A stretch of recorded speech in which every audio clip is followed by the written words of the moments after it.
돌아가서 한번 해보도록 하겠습니다. 오늘은 성경을 바로 보자 28번째 시간 6월절 어린 양 그리스도에 대해서 오늘 살펴보도록 하겠습니다.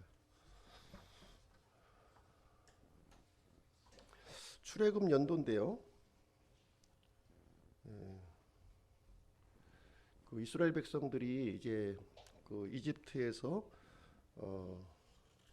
이제 있다가 이제 그 모세의 인도로 이렇게 출애굽을 이제 탈출해서 나왔죠. 그때 연도를 좀 이제 살펴보려면 열왕기상 6장 1절이 그 이제 근거가 되는 구절이 이제 여기에 성경에 기록이 되어 있습니다. 이스라엘 자손이 이집트 땅에서 나온 뒤 480년이 되는 해 곧 솔로몬이 이스라엘 통치 제4년 12월 즉 둘째 달에 그가 주의 집을 건축하기 시작하였더라 이렇게 되어 있습니다. 그래서 솔로몬이 이제 즉위 연도는 역사적으로 다 이제 알려져 있죠.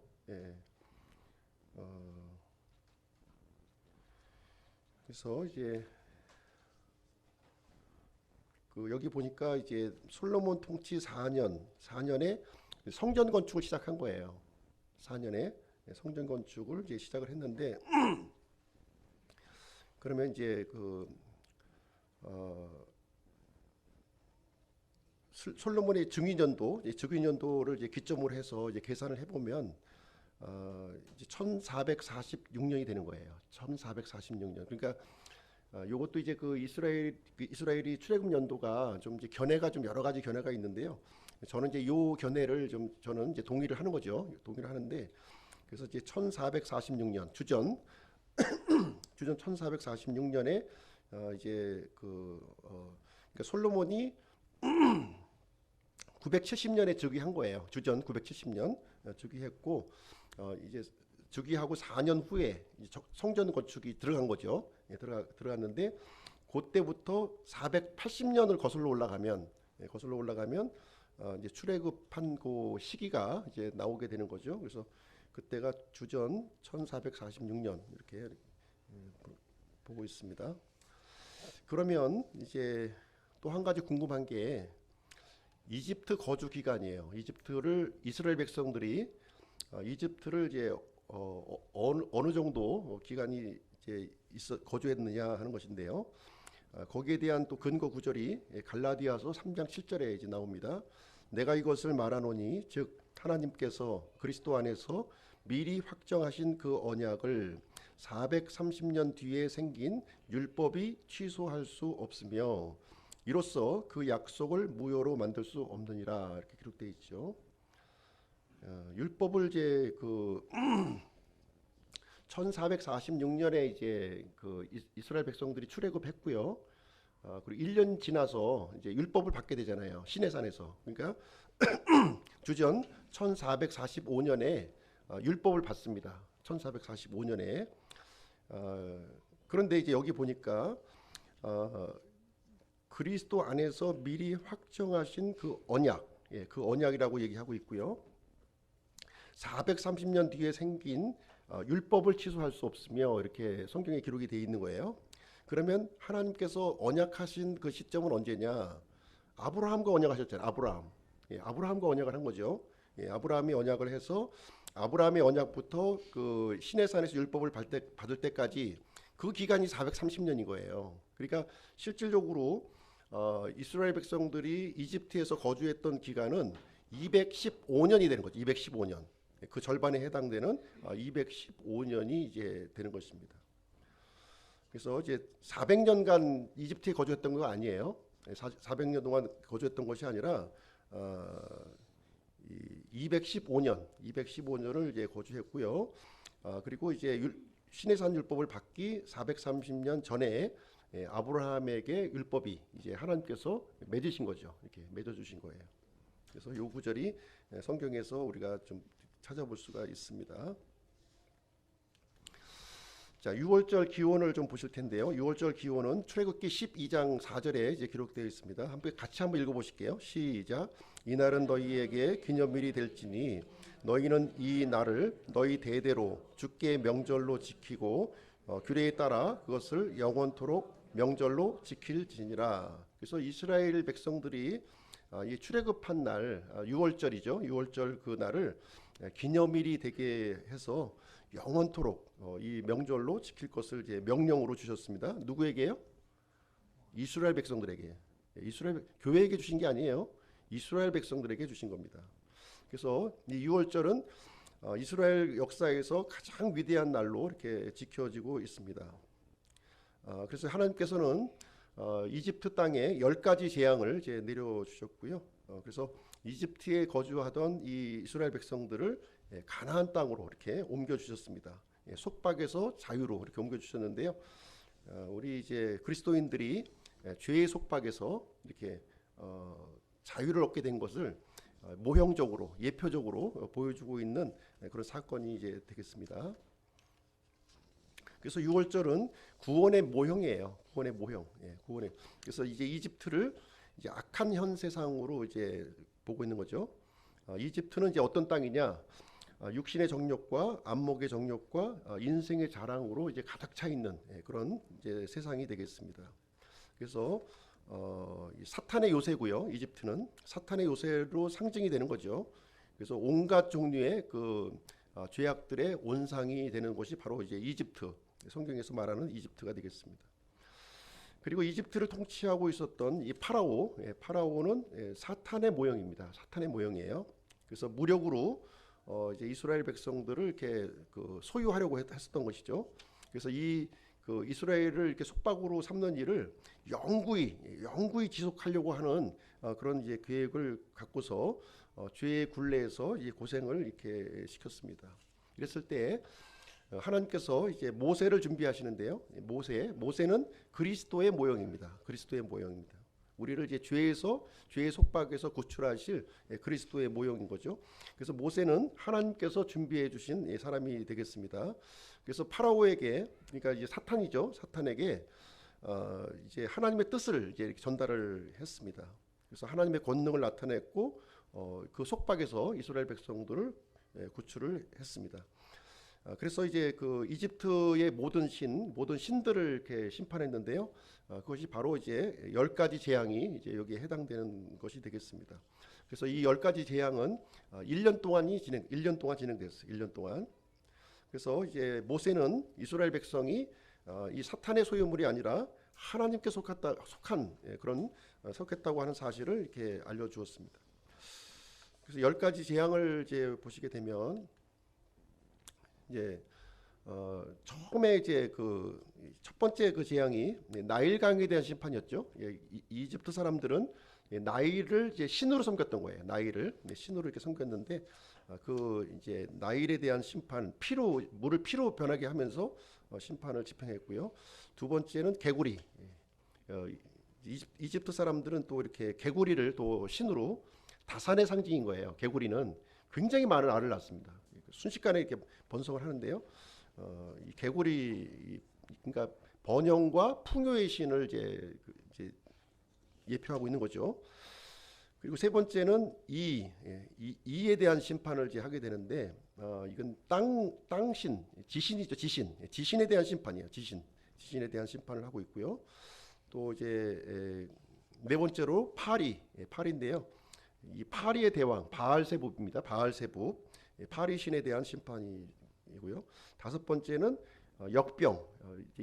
이집트는 또 소를 이렇게 숭상을 했거든요. 그 소에게 이렇게 역병을 이렇게 주어서 아피스 신에 대한 심판이 되겠습니다. 그다음에 여섯 번째는 악한 종기를 이렇게 나게 해서 이렇게 심판을 이제 했고요. 이것은 이제 이 이집트의 그 치료의 신이라고 있어요. 치료의 신에 대한 심판이 되겠습니다. 일곱 번째는 이제 우박을 내려서 이렇게 또 심판을 내렸는데 이것은 이제 우박은 이제 그 이집트의 그 공기에 대한 신인데요. 그 신에 대한 심판입니다. 그리고 여덟 번째는 이제 메뚜기 재앙을 이제 내리셨고요. 그다음 아홉 번째로는 이제 흑암을 이제 이렇게 이집트 땅에 덮치게 했는데 이것은 태양신 라에 대한 심판이 이제 되겠습니다. 이러한 그 9가지 이제 재앙에 이어서 이제 마지막으로 이제 하나님께서는 이 9가지 재앙에도 불구하고 이 사탄이 이제 파라오가 굴복하지 않을 것을 미리 알고 계셨어요. 그래서 마지막 재앙인 이 마지막 재앙을 통해서 이제 이 파라오가 굴복하고 이제 이스라엘 백성들을 이제 내주게 됩니다. 10번째 재앙이 이제 장자의 죽음이 되겠습니다. 장자의 죽음. 그래서 이집트 땅에 있는 모든 장자들, 그러니까 가축부터 시작해서 파라오 이제 왕좌에 앉아 있는 파라오의 그 아들까지 이렇게 그 이제 죽음을 하나님께서 선포를 해 주셨습니다. 그래서 출애굽기 11장 6절 말씀에 보시게 되면 이집트 온 땅 전역에 큰 부르짖음이 있을 터인데 그와 같은 것은 전에도 없었고 앞으로도 다시는 없으리라. 그래서 이제 이 재앙을 통해서 이제 파라오가 굴복을 하고 이스라엘 백성들을 이제 보내주게 되는 이런 이제 일이 이제 일어나게 됩니다. 그래서 10번째 재앙은 파라오에 대한 심판이에요. 지금 이집트 사람들은 이 파라오를 신으로 이제 섬겼거든요. 신으로 이렇게 섬겼기 때문에 그 이 파라오에 대한 심판을 최종적으로 집행을 이제 하시게 되었습니다. 그래서 이제 이 파라오가 이제 이스라엘 백성들을 이제 보내주는데요. 보내주는 과정을 한번 좀 이제 보시도록 하겠습니다. 그냥 보내주지 않죠. 파라오가 그냥 보내주지 않고 우리 이제 이 마귀가 이 사람들을 이렇게 붙잡아서 믿지 못하게 하는 그 일을 하잖아요. 역시 마찬가지로 이 파라오는 이스라엘 백성들이 하나님을 섬기지 못하도록 이렇게 계속 끈질기게 붙들고 있는 모습을 이제 여기 성경에서 우리에게 보여주고 있습니다. 파라오의 이제 타협인데요. 처음에는 이제 무력으로 이렇게 막 했죠. 무력으로 이렇게 이 아주 노역을 이렇게 부과하고 이게 속박을 주어서 이제 이렇게 아주 강하게 그 물리적인 그런 것을 이제 진행을 했는데요. 이제 워낙 강력하게 하나님께서 심판을 이렇게 집행하시니까 이제 무력으로 해서는 이제 당할 수가 없으니까 이제 다른 방식으로 이제 전환을 이제 합니다. 그래서 하나님께서 이제 뭐라고 이제 파라오에게 명령을 하냐면 이제 출애굽기 5장 1절에 보시면 내 백성을 가게 하여 그들이 광야에서 나를 위해 명절을 지키게 하라 이렇게 이제 하나님께서 명령을 내려 주셨어요. 그랬더니 처음에 이제 파라오의 반응이 어떤 반응을 보였냐면 이제 출애굽기 5장 2절처럼 이렇게 반응을 한 겁니다. 주가 누구이기에 내가 그의 음성에 순종하여 이스라엘을 가게 해야 하겠느냐? 나는 주를 알지 못하며 이스라엘도 가게 하지 아니하리라 이렇게 하면서 강력하게 이제 아니 하나님이 누군데 난 그 하나님 알지도 못하는데 내가 그 명령을 내가 따라야 될 이유가 하나도 없다 이렇게 하면서 강력하게 거부 의사를 이제 나타나게 되죠.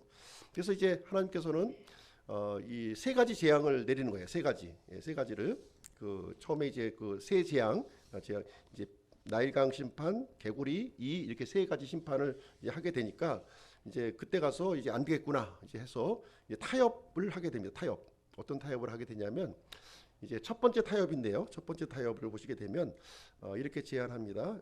출애굽기 8장 25절인데요. 파라오가 모세와 아론을 불러 이르되 너희는 가서 이 땅에서 너희 하나님께 희생물을 바치라. 무슨 얘기냐면 이제 하나님 명령은 광야로 가서 예배드리는 거였죠. 근데 이제 파라오는 이제 어떻게 얘기하냐면 이 땅에서 이집트에서 섬기라는 거죠. 가지 말고 여기서 섬겨. 여기서 섬기라고 그러는 거예요. 그래서 이제 마귀는 이제 이런 식으로 이제 우리를 이제 공격하는 거죠. 하나님을 아주 우리가 섬겨야 되겠다고 강하게 얘기를 하면 그러면 그냥 여기 머물러서 그냥 섬기면 되지. 굳이 그 광야까지 가서 섬길 필요가 있느냐 이렇게 얘기하는 거죠. 그때 이제 모세가 이제 답변을 하기를 그리함은 합당하지 아니하니이다. 우리가 이집트 사람들이 가증히 여기는 것을 주 우리 하나님께 희생물로 바칠 터인데 보소서 우리가 이집트 사람들 눈앞에서 그들이 가증히 여기는 것을 희생물로 바치면 그들이 우리를 돌로 치지 아니하리까. 이집트 사람들은 이제 소를 굉장히 숭상했잖아요. 소를 숭상했는데 소를 이렇게 죽여가지고 이렇게 하나님 앞에 희생물을 드리게 되면 이런 충돌이 이제 있을 거라는 거죠. 그래서 그렇게 할 수가 없다. 우리는 광야로 가서 우리는 이제 섬겨야 되겠다. 이렇게 그러면 이제 파라오는 당연히 이제 거부하는 거죠. 예, 거부하는 겁니다.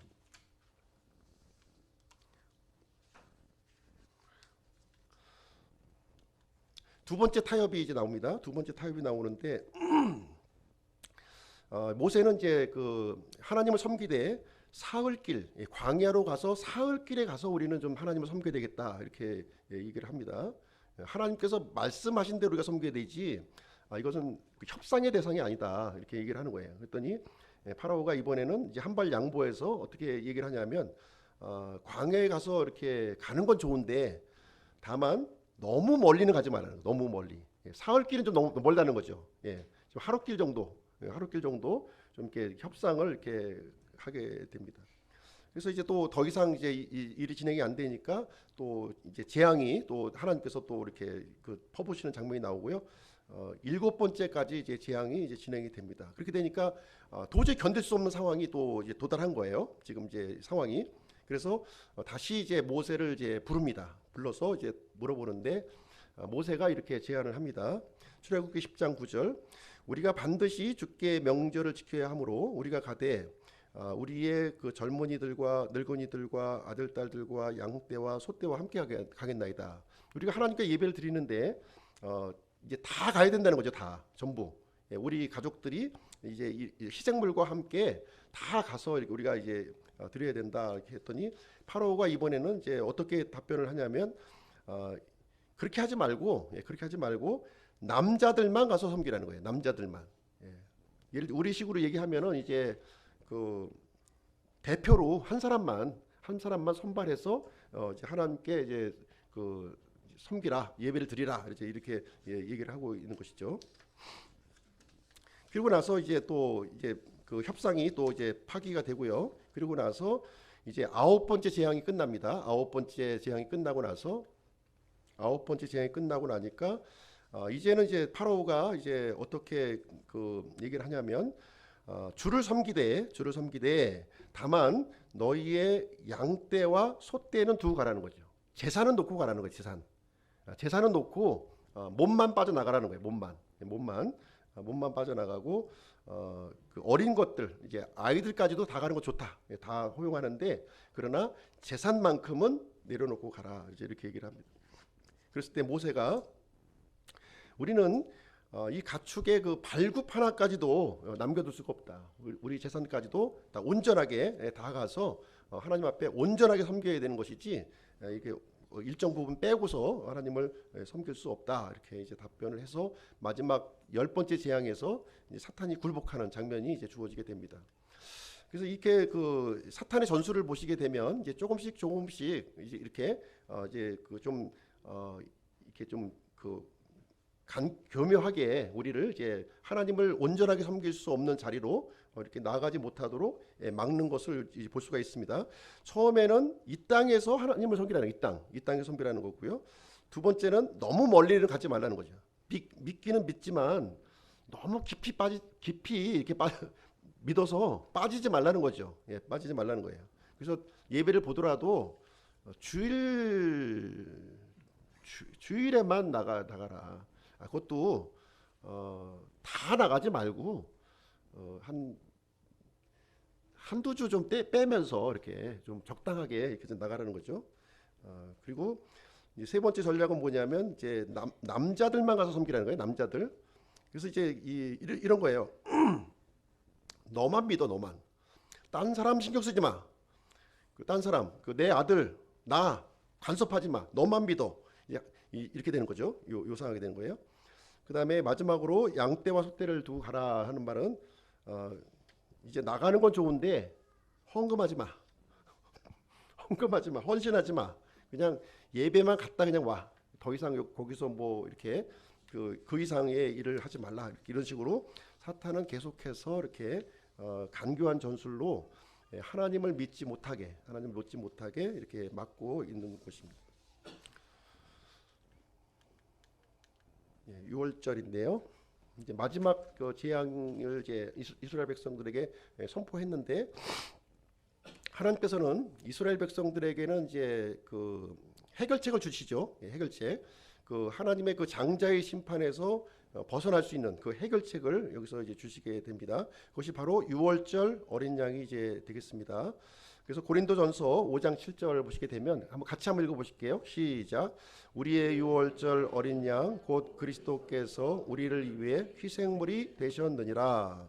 그래서 당시 그 출애굽할 당시에 유월절에 어린 양이 많이 죽었죠. 굉장히 많은 수의 어린 양이 죽었습니다. 근데 이제 이 그 많은 수의 어린 양이 죽었지만 성경에서는 복수로 사용하지 않고 있다는 거예요. 이 어린 양을 복수로 이제 언급하지 않고 단수의 어린 양으로 쓰고 있는 거예요. 단수의 어린 양.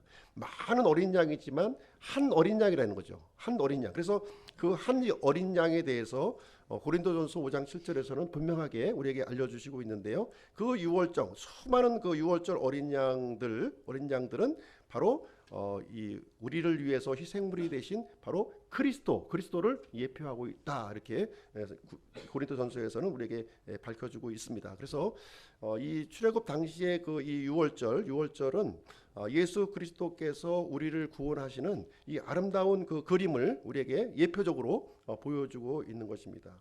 그래서 어린 양의 피를 통해서 이렇게 이집트를 이제 탈출하게 된 것처럼 우리는 예수 그리스도의 피를 통해서 이 죄의 굴레, 속박에서 우리가 구출되었다 하는 것을 이제 우리에게 가르쳐주고 있습니다. 그래서 이제 예수 그리스도께서 유월절 어린 양이시라는 거예요. 유월절 어린 양. 그래서 그날 탈출하던 그날에는 유월절 어린 양이 이제 죽임을 받았고요. 그 피가 이제 각 가정에 인방과 설주에 이렇게 뿌려진 거예요. 이렇게 뿌려진 거예요. 그런 것처럼 예수 그리스도께서 흘려주신 그 피가 이제 어디에 뿌려집니까? 그 피는 이제 우리 이제 믿는 자의 마음에 뿌려지는 거죠. 마음에 뿌려진 마음에 뿌려진 그 사람들에게 이제 이 그 속박에서 벗어나는 그 자유가 이제 우리에게 주어지게 된 것입니다. 그래서 고린도전서 5장 7절 다시 한번 읽어보도록 할게요. 시작. 그러므로 묵은 누룩을 제거하라. 그러면 너희가 누룩 없는 자들이 듯이 너희가 새 덩어리가 되리라. 우리의 유월절 어린 양 곧 그리스도께서 우리를 위해 희생물이 되셨느니라. 그래서 묵은 누룩을 제거하라고 하고 있잖아요. 이 묵은 누룩은 바로 이제 우리의 죄를 얘기하고 있는 거예요. 우리 죄, 우리를 이제 얽어매고 있는 이 죄죠. 그래서 우리가 이 죄가 없는 이 새 덩어리가 되기 위해서는 바로 이제 그 유월절 어린 양 그리스도께서 희생물이 되어 주셨고 그가 그 피를 이제 흘려 주셨기 때문에 우리가 새 덩어리가 되었다는 거예요. 우리 묵은 누룩이 이제 새 덩어리로 이제 예수 그리스도의 어린 양의 피의 그 공로로 이렇게 됐다는 것입니다. 그래서 유월절 어린 양은요 죽임을 받아야 됐고요. 그다음에 그 피가 뿌려져야 됐던 거예요. 그래서 그 목매달아서 죽어도 안 되는 거죠. 이렇게 피가 반드시 이제 이게 뿌려져야만 되는 거였습니다. 그래서 유월절 어린 양이 그리스도를 예표하고 있고요. 그래서 그 당시에 그 1년 된 어린 양이 준비되었는데 수컷으로 준비가 되었습니다. 수컷 1년 된 수컷으로 이렇게 준비가 되었고 이 죽임을 당했고요. 그 피가 임방과 설주에 이렇게 뿌려졌습니다. 그랬을 때 죽음의 천사가 그 피를 보고 이렇게 넘어간 거예요. 패스오버한 겁니다. 패스오버. 그래서 유월절이라고 하는 것은 6월에 지키는 절기가 아니에요. 유월절. 그래서 유월절이 6월에 지키는 절기가 보다 이렇게 생각하시면 안 되는 겁니다. 유월이라고 하는 것은 한자로 넘을월을 얘기하는 거예요. 영어로 패스오버래요. 패스오버. 넘어간다는 겁니다. 그러니까 그 하나님의 심판이 넘어간다는 거예요. 뭐를 보고요? 피를 보고 넘어간다는 거예요. 그래서 피를 붙드는 자에게 죄로부터 이렇게 자유함이 이제 주어졌다 하는 것이 바로 유월절을 얘기해주고 있는 것이고요. 바로 이제 십자가에서 죽으시고 피를 흘리신 예수 그리스도를 이렇게 예표하고 있는 것이다. 이렇게 지금 이제 성경에서 알려주고 있습니다. 그래서 희생물이 이제 준비가 돼야 되는 거예요. 희생물. 이 속박에서 해방되기 위해서는 반드시 희생물이 이제 준비가 돼야 되는 거죠. 출애굽기 12장 5절에 보시게 되면 이 희생물은 흠과 점이 있으면 안 돼요. 이게 이 준비된 희생물을 잘 이제 관찰을 해서 이것이 이제 어떤 그 질병이나 어떤 이 결함이 있으면 안 되는 거죠. 결함이 없는 그런 그 희생물이 이제 준비가 되어야 됐습니다. 그래서 이 내용은 죄 없으신 그리스도, 죄 없으신 그리스도, 이것을 예표하고 있는 내용이 되겠습니다. 그래서 예수님은 죄가 이제 없다고 하는 사실이 객관적으로 이렇게 드러나셨죠. 비록 십자가에서 죽으셨지만 이 그 당시에 그 재판관이었던 빌라도조차도 이 사람에게서 죄를 이제 찾지 못한다. 이렇게 하면서 손을 이제 씻어서 이렇게 씻는 장면이 성경에 기록이 되어 있고요. 심지어 예수님을 이제 팔았던 가룟 유다도 무지한 피를 흘렸다. 내가 무지한 그런 고백을 이렇게 했습니다. 그래서 예수님은 죄 없으신 분으로서 이렇게 우리 인류를 위한 희생물로 준비가 되신 분이었습니다. 그리고 이제 출애굽기 12장 6절에 보시면 이 희생물이 죽임을 당해야 됐다는 거예요. 죽임. 스스로 죽는 건 안 되는 거죠. 타인에 의해서 죽임을 이제 당해야 했던 것처럼 예수님께서도 비록 죄가 없으시지만 이렇게 타인으로부터 이렇게 그 죽임을 이렇게 당하시고 피를 흘리셨다는 것입니다. 그다음에 이 피는 문의 설주와 임방에 뿌려졌다는 거죠. 이 물의 설주, 임방에 이제 뿌려졌고요. 또 그 살을 먹어야만 했어요. 집 안에 있던 사람들은 그 희생물을 이제 구워서 먹어야만 했다는 것이죠. 이 내용은 무슨 얘기를 해주고 있냐면 예수님이 십자가에서 죽으시고 피를 흘리셨다고 해서 자동적으로 구원을 받는다는 것이 아니에요. 자동적으로 구원이 이루어지는 게 아닙니다. 예수님이 죽으셨고 피를 흘리셨기 때문에 내가 자동적으로 구원받는 게 아니라는 거예요. 것이 아니라 이것은 무엇을 얘기해 주냐면 그것을 개별적으로 적용이 돼야 된다는 거예요. 개별적으로 적용되어야 함을 얘기해 주고 있습니다. 그러니까 개별적으로 적용된 사람에게 효력이 임하는 거예요. 그러나 개별적으로 적용하지 않은 사람들은 효력이 임하지 않는 거죠. 그래서 어린 양이 이제 죽임을 당했고요. 피가 흘려졌지만 임방과 설주에 피를 안 바른 집안은 죽음의 천사가 이제 그 집에 점령을 했고요. 장자의 죽음이 이제 일어난 거예요. 그러나 그 말씀대로 임방과 이렇게 그 설주에 피를 이렇게 뿌린 가정은 이제 구원을 받게 되었습니다. 그래서 어린 양의 그 피가 이제 표가 되었다는 표가 되었습니다. 표적이 된 거죠. 표적이 되었다. 그래서 이 표적을 보고서 이제 이 죽음의 천사는 넘어간 거예요.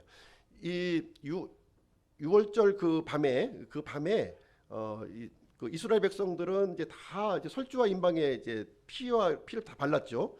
발랐는데 그 피를 바른 그 이제 내부의 사람들은 다 좀 상태가 똑같진 않았을 거예요.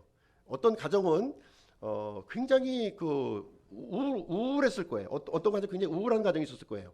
지금 밖에 죽음의 천사가 이렇게 지나가고 있는데 우리가 이 밤을 무사히 잘 이렇게 좀 보낼 수 있을까 이렇게 걱정하는 가정이 있을 거예요. 또 어떤 가정은 이렇게 또 들여다보면 굉장히 기뻐하고 감사하는 그런 가정이 있었을 거예요. 비록 밖에는 죽음의 천사가 이렇게 지나가고 있지만 하나님의 약속대로 우리는 설주와 임방에 피를 발랐기 때문에 우리는 안전하다. 우리는 하나님 지켜주신다. 이런 생각을 가지고 감사함과 기쁨을 가지는 가정이 있었고, 근데 집 안에 있는 이 사람들의 그 어떤 상태와 관계없이 이 죽음의 천사는 그 사람들의 상태를 본 것이 아니라 뭘 봤다고요? 피를 보았다는 피가 있느냐 없느냐를 가지고서 이제 판단을 했다는 거죠. 그 안에 있는 집에 있는 사람들이 즐거운 마음을 갖고 있느냐 아니면 우울한 마음을 갖고 있느냐 상관이 없이 죽음의 천사는 피를 보고 피의 표적을 보고서 그 재앙을 이렇게 넘겨주셨다는 거예요. 넘겨주셨다는 것을 말씀해주고 있습니다. 자, 두 번째는 이제 이거를 이제 명절이 되게 해주신 거죠. 명절, 이스라엘 백성들에게 명절이 이제 되게끔 했습니다. 그래서 명절에 이스라엘 백성들은 6월절만 되면 해마다 이제 이 그 6월절에 잡았던 이 양이죠. 이 양의 고기를 이제 먹었습니다. 어떻게 먹었냐면 이 방식을 보니까 불에 구워서 먹었다는 거예요. 이 양고기는요. 난 불에 구운 고기 난 싫어. 삶아서 먹을 거야. 이건 안 된다는 거예요. 예, 이거 구워서 먹어요. 구워서 이 양고기를 먹어야 됐고요. 그다음에 누룩이 없는 빵을 또 먹은 거예요. 누룩이 없는 빵. 그다음에 쓴 채소 세 가지를 이렇게 먹었습니다. 6월절 이 명절 때에는 이제 해마다 이제 올 거 아니겠습니까? 그랬을 때는 이제 불에 구운 양고기, 그다음에 누룩이 없는 빵, 쓴 채소를 이렇게 먹음으로써 이 명절이 어떤 명절이에요? 이스라엘 백성들이 이집트에서 탈출한 것을 기념하는 명절을 이제 기념하도록 이렇게 세 가지를 먹도록 이렇게 한 거예요. 세 가지를 먹도록 했습니다. 그리고 이제 이것은 아침에까지 남겨두면 안 돼요. 그날 다 먹어야 돼. 그날 다 먹고 혹시 이제 양이 많아서 남아 있다면 어떻게 해야 됩니까? 다 불로 소각을 이제 시켜야 했다는 거예요. 이것은 이제 무엇을 보여주고 있냐면 우리의 그 구원의 절차를 보여주고 있는 거예요. 우리 구원받는 절차를 보여주고 있는 것입니다. 자, 어린 양이 이제 준비가 되었죠. 어린 양이 준비가 된 거예요. 이것은 이제 무엇을 얘기하냐면 이 그리스도에 대한 지식을 얘기해주고 있는 거예요. 하나님께서 우리를 구원하시기 위해서 어린 양을 준비하게 하셨구나 하는 것을 구원의 지식의 본보를 우리에게 이제 설명해주고 있는 것이고요. 그 다음에 이제 어린 양이 이제 죽었어요. 죽인 거죠. 죽인 것은 바로 이제 이 대속의 죽음, 그리스도의 대속의 죽음을 이제 설명해주고 있는 것이고요. 그리고 이 피를 설주와 임방에 뿌리는 것을 바로 이제 회개를 이제 보여주고 있는 것이죠. 회개. 그 다음에 이제 그 집 안에서 이제 죽임당한 그 양을 구워서 이렇게 먹는 것은 우리의 이제 믿음을 이제 보여주고 되겠습니다. 그래서 구원의 절차는 그리스도에 대한 지식과 또 대속의 죽음을 이제 받아들이고 또 회개와 믿음을 통해서 이루어진다고 하는 것을 이제 이 6월절 이 명절 이걸 통해서 우리에게 가르쳐주고 있는 그런 내용이 이제 되겠습니다. 그래서 이제 세 번째로 우리가 또 생각해 볼 수 있는 건 뭐냐면 이 어린 양을 바르게 취하는 것이 필요하다는 거예요. 바르게 하나님께서 준비하신 이 어린 양을 이제 그 하나님께서 말씀하신 대로 바르게 이렇게 우리가 또 취해야 된다고 하는 것이죠. 갈라디아서 3장 13절인데요. 한번 같이 한번 읽어보시겠습니다. 시작. 그리스도께서 우리를 위해 저주가 되사 율법의 저주에서 우리를 구속하셨으니 이는 나무에 달리는 모든 자는 저주를 받았느니라. 예수 그리스도께서는 저주를 받으셨어요. 그렇죠? 죄가 없음에도 불구하고 저주를 받으셨습니다. 왜 저주를 받으셨습니까? 우리를 구원하시기 위해서 저주가 되신 것입니다. 그래서 예수님을 아무렇게나 우리가 믿어서는 안 된다는 거예요. 아무렇게나 믿어서는 안 된다. 그래서 날것으로 먹어서도 안 되고요. 삶아서 먹어서도 안 되고 오직 불에 구운 것을 믿어야 되는 거예요. 그러니까 예수님이 나를 위해서 이렇게 하나님의 진노의 심판으로 이 구워진 그리스도를 우리가 받아들이는 거예요. 우리가 믿는 그리스도는 이게 그 병을 고치고 또 이렇게 공생의 사역을 하셨던 그 예수님을 우리가 믿는 게 아니에요.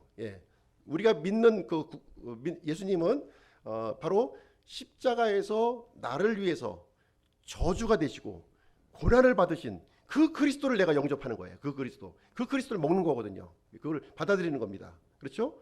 그래서 이 어떤 분들은 예수님의 이런 뭐 병 고치는 거, 또 이렇게 교훈해 주신 거, 이런 예수님을 받아들이는 분이 있어요. 그런 예수님으로 받아서는 우리 구원받을 수가 없는 거예요. 우리가 구원받는 것은 이 불에 구워진 그리스도, 하나님의 그 진노의 심판으로 불태워진 그리스도를 우리가 받아들였을 때, 나를 위해서 하신 대속의 희생자가 되신 그리스도를 그 모습으로 우리가 받아들여야 된다 하는 것을 우리에게 알려주고 있는 것입니다. 그래서 합당하게 우리가 이제 마셔야 되는 거예요. 합당하게. 그래서 고린도전서 11장 27절에 또 보면은 이제 주의 만찬을 이렇게 했을 때 합당하지 않게 이렇게 빵과 잔에 이렇게 참여하는 사람들이 많이 있었던 거죠. 그렇죠? 그래서 이제 거기에 잠든 사람들이 굉장히 많았다 이렇게 얘기를 해주고 있습니다. 그래서 예수 그리스도를 우리가 합당하게 먹고 마셔야 되는 건데요. 나의 죄를 위해서 이렇게 찢겨지신 살, 그리고 죄 사함을 위해서 흘려지신 피, 그것을 우리가 이제 믿음으로 우리가 먹고 마실 수가 있는 내용이 이제 되겠습니다. 그래서 오늘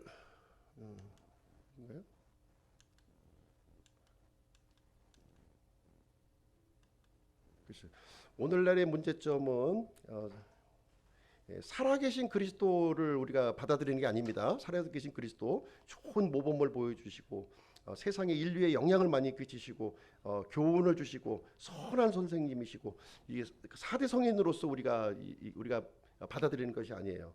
십자가에서 처형된 그리스도, 그분을로부터 시작이 되는 거예요. 그래서 십자가에서 죽으신 그리스도, 부활하신 그리스도, 다시 오실 그리스도, 그분을 우리가 이제 받아들이는 것입니다.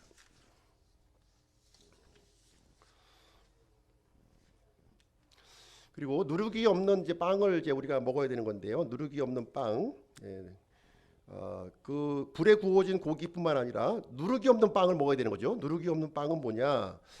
이 아침까지 이제 남겨두고서는 안 되는 건데요. 이 누룩이 없는 빵은 성경에서 이제 이 누룩은 죄를 이제 상징하고 있거든요.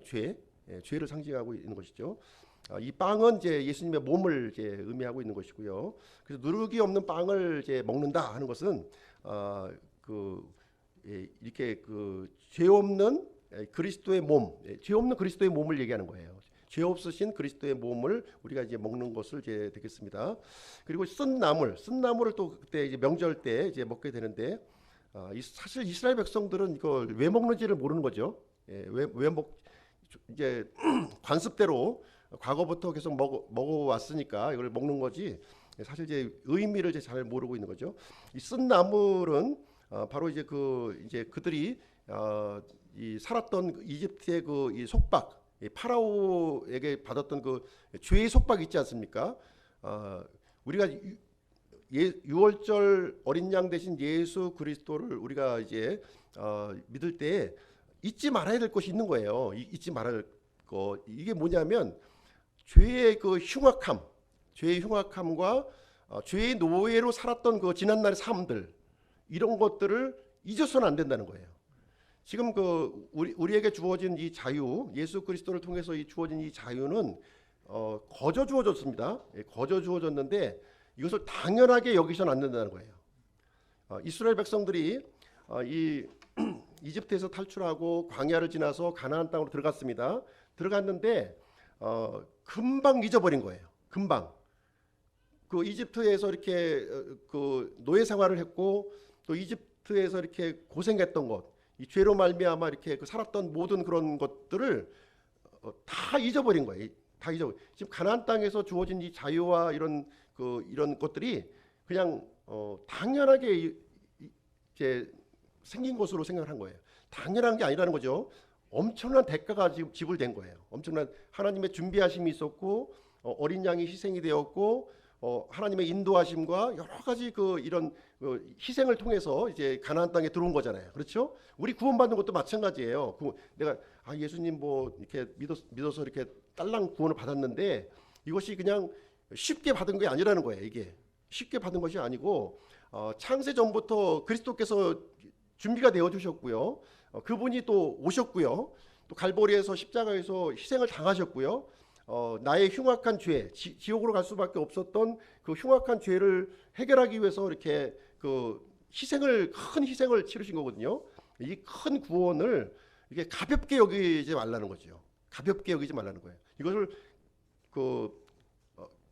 계속 그 이스라엘 백성들이 유월절을 기념하듯이 우리도 이것을 잊어버려서는 안 된다는 거예요. 이걸 나도 잊어버려서는 안 되는 것이고요.